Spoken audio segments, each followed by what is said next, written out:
You see, I have ADD. This is a movie I saw last night.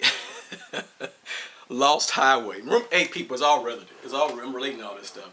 Lost Highway. I had a friend told me to look up, watch the movie Lost Highway because it's a David Lynch film.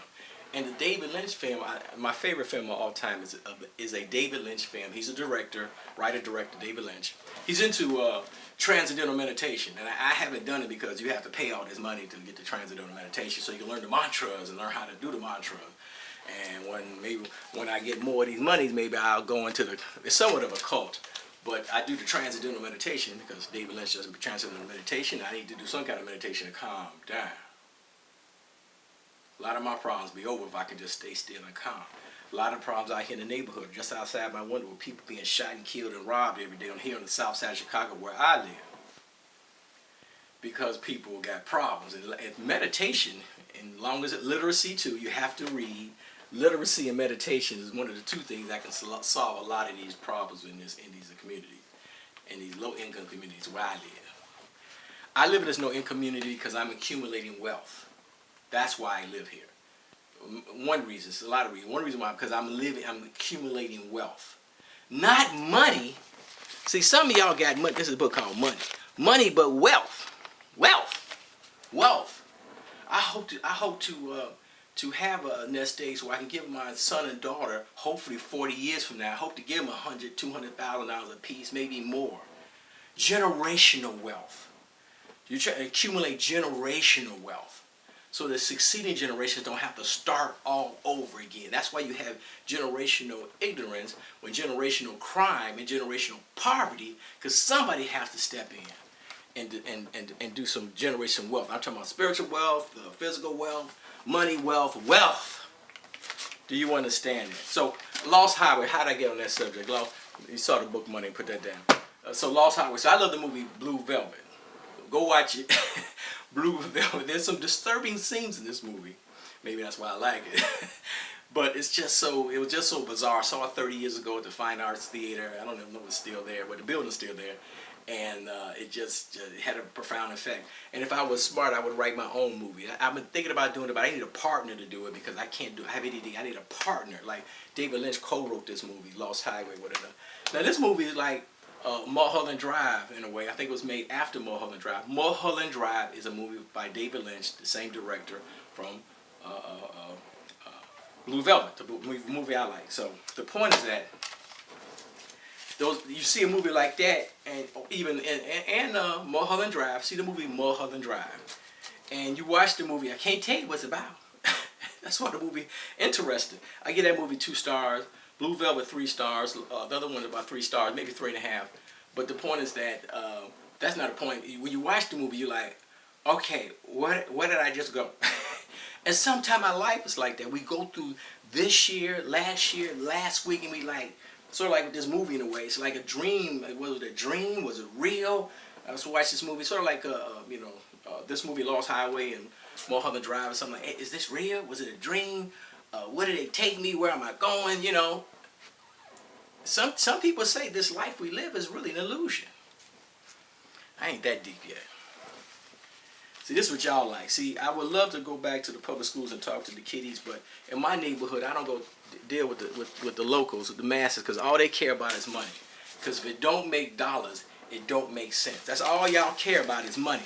If I say the same thing that I'm saying now, oh, Mark crazy in his house on the south side talking crazy in front of a green screen and acting a fool, but if I showed you these, then maybe he making sense now because he got money. I mean, this is just demonstration.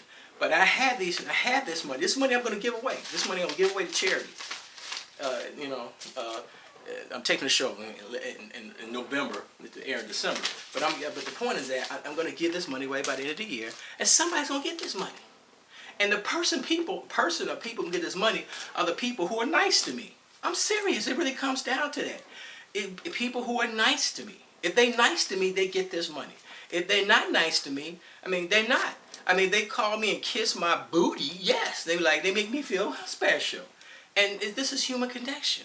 That's why people who know how to schmooze, who know how to make people feel important, I met a big monkey muck. I'm gonna tell you who it was, and they make me feel great. And I sent the big monkey muck the quote. I think it's attributed to Maya Angelou.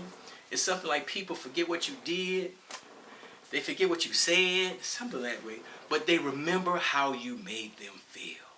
They remember how you made them feel. A lot of times you can't remember everything, but the people leave an impression upon you. Everywhere I go, I leave an impression. You're not going to forget me. Like that old song, "Don't You Forget About Me." Everywhere I go, I try to come off as I play games with people. I play head games, Jedi mind tricks, but I leave a lasting impression. That's arrogance talking. I try to tap my arrogance, but I leave this is a lasting impression. You thinking about this money, and if I had millions of dollars, and when I get millions of dollars, y'all gonna respect me? No. It doesn't really matter. That's all y'all care about. It don't make dollars, don't make sense. But one thing I've learned as we put my son and daughter through college, which costs like 100 grand or more. People have money. Collectively, we have money. Some people individually, they have money.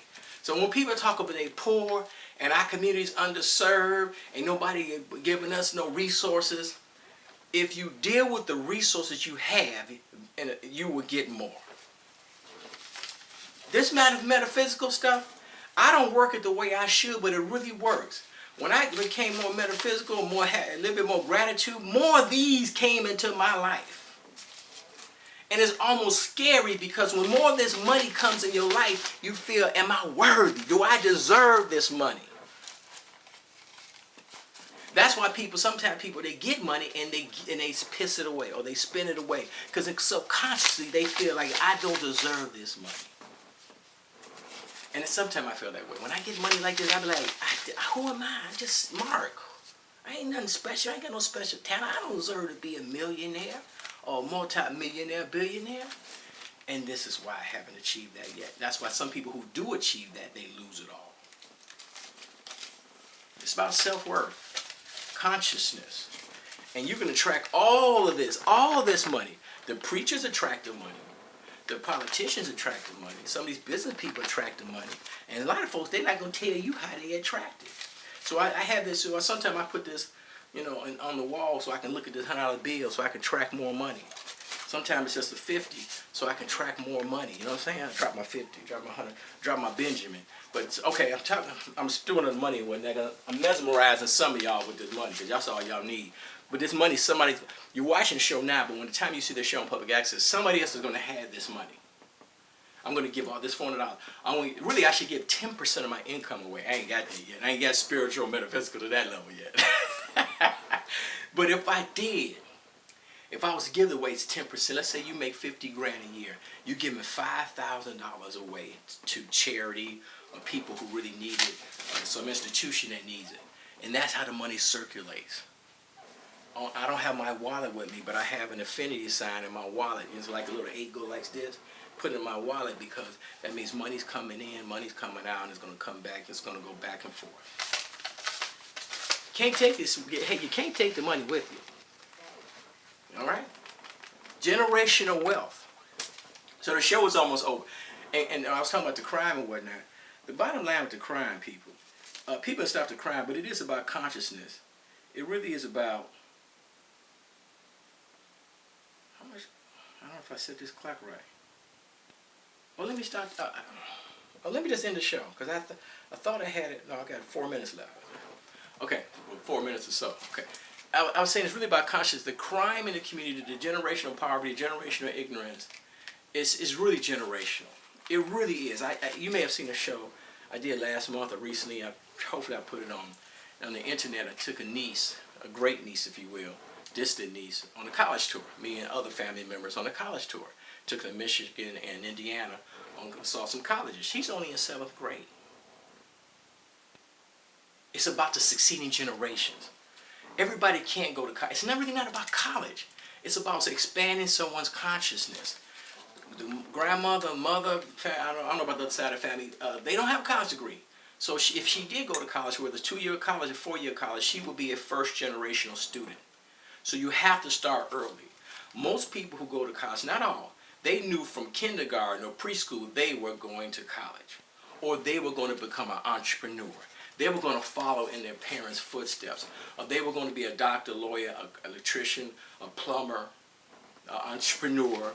And so this is not rocket science. So if you're not wealthy, you have to align yourself with wealthy people.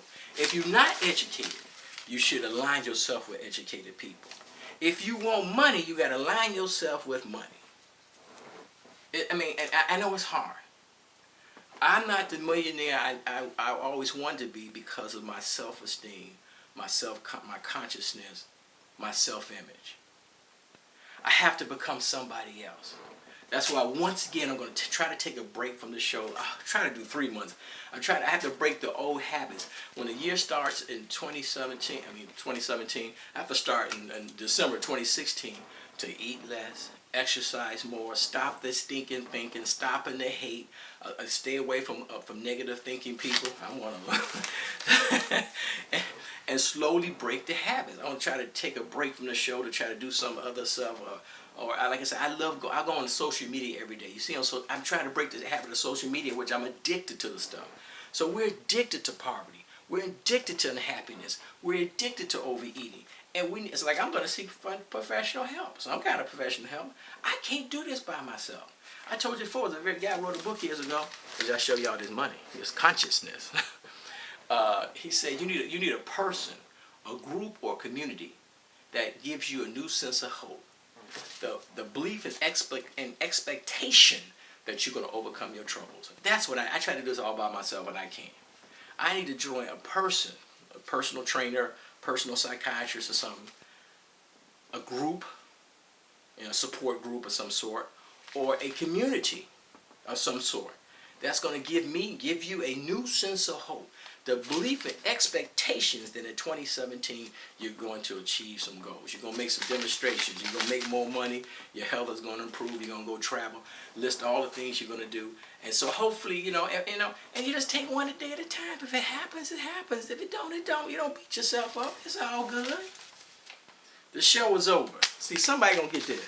Somebody going to get this money, right? And then more is going to come to me. The show is over, okay? I think I got a couple minutes though. But that was the whole point about this throwing the money or whatnot, trying to make it. I wish I had some more money to make it rain. One of my wishes, my dream, because like I said earlier, whatever thought, plan, goal, or idea that you hold continuously in your mind must inevitably come into your reality. Whatever thought, plan, goal, or idea that you hold continuously in your mind must inevitably come into your reality. That was from Brian Tracy, the motivational self-development guru. I have a dream or thought or impression that I want to do. I haven't done talks in schools in years, but at some point I may be in my 60s by the time I do this. And I do my little speech like I've always done, and they say, Mr. Sims, you're an old man. You don't know what you talk about. You born in 1962. Who cares about what you do? Then I'm going to pull out stacks of money, a briefcase and stacks of money. And they say, do you believe what I'm saying now? They say, yeah, Mr. Sims. No, but you don't understand. I would give you all of this money, but your consciousness is not ready to receive it. I can go, like I said, when I have all this money, I could go through the neighborhood I live in right now and give, but I'm not going to give it away because the folks' consciousness is not ready. And the paradox is the people who really don't need the money, the people already have the money, the people already making six figures, 50 grand, $50,000 a month, they get the money because they have the consciousness. The poor don't. Their attitude is bad. They always want to run some game. And people would give you money if your attitude was better. So I would give you all this money, but you're going to clown, fight, steal, and this is why I can't give you these dollars. I have to give it to somebody who's going to be a good steward over that money and really appreciate it and really try to, like the story about the talents. When I give you this money, part of the money is to spend, part of it is to multiply and help other people with the money. Do you understand this? The show is over. Yeah, it is about the Benjamins, but it's about the consciousness. And the consciousness is there. You get all the Benjamins you want, and more of that. Okay, the show's over. Happy New Year. As always, the year's over. Every year somebody loses their job, somebody gets sick, somebody passes away. But it's all good. We take one day at a time, and we're grateful that we had this day, and we're grateful that we had this time. The show is over. Happy New Year. See you next year.